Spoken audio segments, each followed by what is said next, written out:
Hello and welcome back to Black Belt Nutrition. Today we're going to talk about fasted versus non-fasted workouts, in particular aerobic workouts.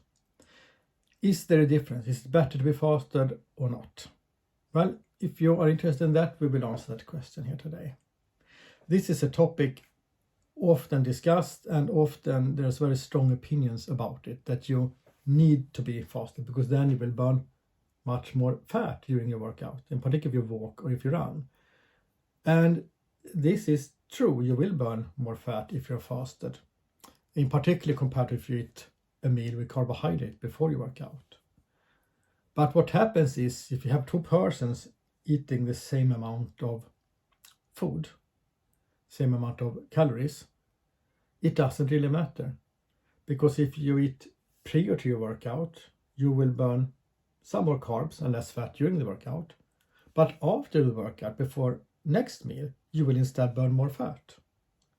The person who is fasted will of course need to eat after the workout instead. So they burn more fat during the workout. But then when they eat, that stops and they will burn more carbs after workout. So if you sum it out during the day, in most studies, it's just the same. There's no difference. And in the cases where there are some vague differences, there usually is so that there is some beneficial to work out fasted for very low intensity workouts like walking.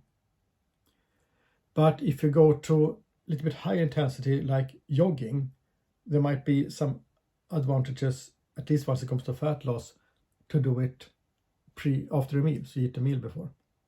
A small meal is enough.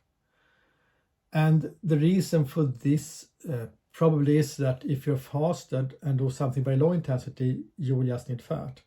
But if you increase the intensity, the body will need some carbohydrates because they can be burned faster, at least for most people. And what happened then is that the body wants to replenish those carbohydrates, but you're in a fasted state, and maybe in these studies they didn't eat until 1 hour after the training.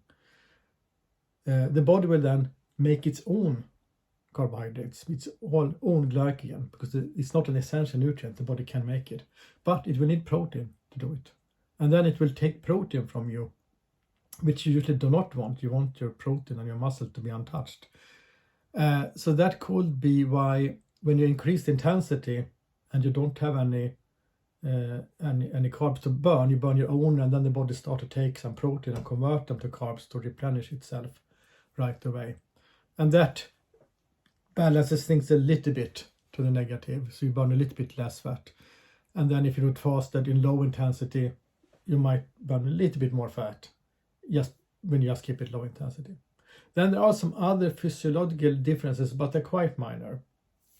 If you're pre-diabetic, diabetic, there are a little bit more cleanup happening in the cells when you do it fasted. So it can be good to do both, to try it out, but don't believe that one way or the other is superior. That, oh my God, I did it wrong the entire life. Now we change and run fasted, and now all the fat will just... No, I'm afraid not. You need to either run longer or eat less, or both, if your fat is just going to melt away. It's not so easy, it has to do with the nutrient timing in this case. So, to conclude, it doesn't really matter. Do what you prefer, do what feels the best, and try both out and see how you feel about it. Maybe you can work out longer when you eat first, then maybe it's better to eat first. Maybe it's opposite, you don't want to be full. You want to be fasted, you do well in the fasted state. Well, then you do it fasted. So, thanks you for watching, and please comment, send questions, like, subscribe, share if you want to see more, and don't miss out on anything. Thanks you for watching today. See you soon again.